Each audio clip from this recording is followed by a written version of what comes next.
Bilan de la journée du lundi 21 octobre. Donc là, il y avait juste le Fed speech à 19h. C'est l'ensemble du calendrier de la semaine. Donc là, c'est un peu rempli. Donc là, c'est les earnings. Là, ça va surtout être les earnings de Tesla qui vont être importantes mercredi. Mais sinon, là, il n'y avait pas grand-chose. Donc la clé ici, je reprends, parce que je n'ai toujours pas retrouvé mon trading. Quand je commence à me focaliser sur le SL ou le TP, j'essaie de deviner le marché. Il faut revenir au système, donc ma grille, mes signaux, être très concentré pour détecter et trader correctement les deux trois moments directionnels ou les deux trois journées directionnelles. Focus max. Ne pas être complaisant dans les journées easy mode, faire des ajouts et du sursize, ça c'est très important. Quand le marché donne des signaux clairs, faut pas se poser 36 000 questions, excepté les journées où il va y avoir que 1 ou 3 trades, voire 0. Et se rappeler qu'après 2 ou 3 jours simples, souvent, on va voir 2-3 jours moins simples. Il y a une sorte d'équilibre dans le marché. Invalidation et validation restent des probas. Parfois ça marche, parfois non.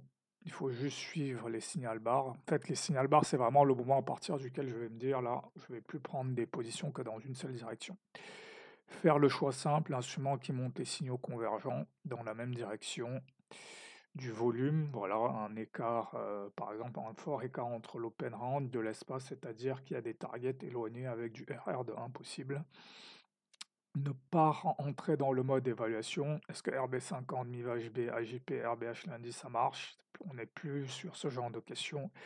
Se rappeler de ce que je fais. J'identifie une grille, un signal, une target, je size de façon adaptée et j'exécute.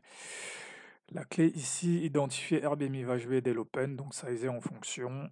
Ensuite, choisir ici le dos parce qu'il y a deux targets fortement. Non, c'est pas ça. La clé ici, c'est de voir le matin baisse puis déviation, rien MIVEU, MIVJ0. À partir de là, supposer que MIVHB va breaker, donc vendre le break direct MIVHB. Ensuite, on reste dans un bull market, donc un RVH est possible quand il se produit, passer à l'achat. Donc ça, c'est assez important. Dans un bull market, le plus simple, c'est d'acheter. Donc voilà, là, le seul truc, c'est de se rappeler que parfois, je peux faire tout ce qu'il faut et ça va pas marcher. Donc ici, à l'open, il y a juste ce Fed speech. Donc là, 14h30 ici. Est-ce qu'il y avait un truc? Pas vraiment. Le marché montrait quand même une tendance de hausse, mais bon, ça, c'est pas grand-chose. Donc ici, marteau vert à l'open, ça peut s'acheter. Donc c'est un truc que je peux acheter. Ici, j'aurais eu tendance à acheter en me disant que voilà, ça c'est un break qu'on va aller chercher à JP, raisonnable. Après là, sizer, pas forcément. Ouais, ici, je serais resté sur du C parce que là, j'ai le DXY qui est convergent et j'ai le dos qui est divergent. J'aurais peut-être même plutôt pris le rebond mi-VHB sur le dos. Donc là, immédiatement, ici ça échoue, donc là, je vends ici. Du moins, j'aurais dû vendre ici. Ici, là, je peux jouer le break direct. Pourquoi? Parce que là, il y a eu une déviation, on est passé et on repasse. Donc en fait, là, ça devient un test 1-2. C'est pour ça que là, je peux vendre directement parce qu'il y a déjà eu un break en fait. Je ne vais pas attendre 10 000 retests. Ça a déjà breaké, on repasse une seconde fois. Donc là, je peux vendre directement. Donc là, je peux continuer à vendre ici, ouais, avec l'idée qu'on va aller chercher BJP. Voilà, même pas juste chercher, déviation sous BJP. Donc là, la déviation. Ici, par contre, là, il faut que j'attende une confirmation. Là, je ne serais pas rentré ici. J'aurais quand même attendu. En plus, là, il est 17h30. Ici, voilà, j'ai un signal voilà, raisonnable. On ferme le fair value gap pour intègre BJP. Ouais, ça, c'est un bon signal. Ici, pareil, réintégration MIVHB. Donc, c'est au moins convergent. Pareil, là, j'aurais sizé en B, oui, parce que même si là, le DXY est convergent, j'aurais quand même sizé en B. Donc ça, c'est ce que je m'attends à voir, en fait, dans une journée où il n'y a pas de catalyse, voilà, c'est un range. On descend, on arrive sur un support. Sur le support, il y a des acheteurs qui apparaissent. Tout à fait normal. Donc à partir d'ici, j'ai mes signal bars, voilà. La notion de signal bar, ça veut dire qu'à partir d'ici, je considère que toutes les bougies, c'est des achats, en fait. Bon, après, je ne vais pas tout acheter, là, il n'y a pas assez de volume, donc j'attends. Ici, voilà, il y a un break ici, donc j'aurais eu tendance à acheter ici. Après, là, on est juste sur RH50, donc ce que j'aurais fait, c'est plutôt que j'aurais joué ça ici sur le Nasdaq, parce que le Nasdaq montrait un signal beaucoup plus fort. En plus, lui, il s'est arrêté sous mi-VHB, donc ça veut dire qu'il y a plus d'acheteurs là-dessus. Donc j'aurais eu tendance à acheter plutôt le Nasdaq. Donc ensuite ici, j'aurais pu rajouter ici, pas de problème. Voilà, ici, et j'aurais dû, voilà, et c'est là où en fait, ma façon de gérer la position ici m'aurait fait défaut parce que je pense que là, j'aurais avancé mon SL. Ça fait partie de ma façon de gérer la position. Là, ici, on serait revenu ici. Voilà, là, mon SL aurait sauté. Et là, il aurait fallu rentrer ici à 21h, mais je ne traite plus à 21h. Donc c'est juste ça en fait. Je vois bien ce qui se passe. Voilà.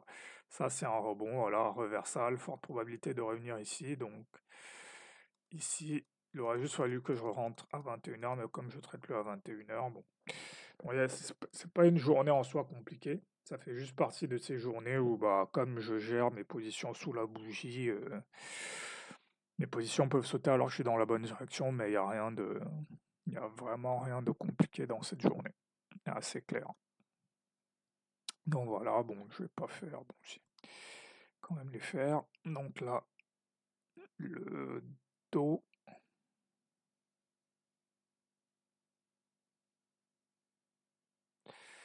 Donc le dos, on est passé sous le range de la semaine dernière. Bon, voir peut-être que c'est juste un deep buy.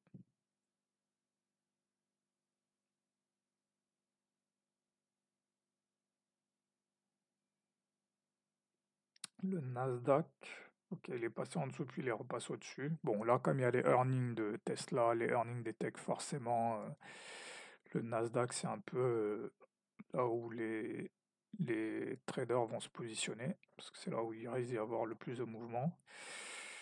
Ensuite, ici, le FTSE le matin, tentative de break ici. Ici, j'aurais été tenté d'acheter, mais quand on intègre ici, vendre pour aller chercher mi B, c'est connu, pas de problème.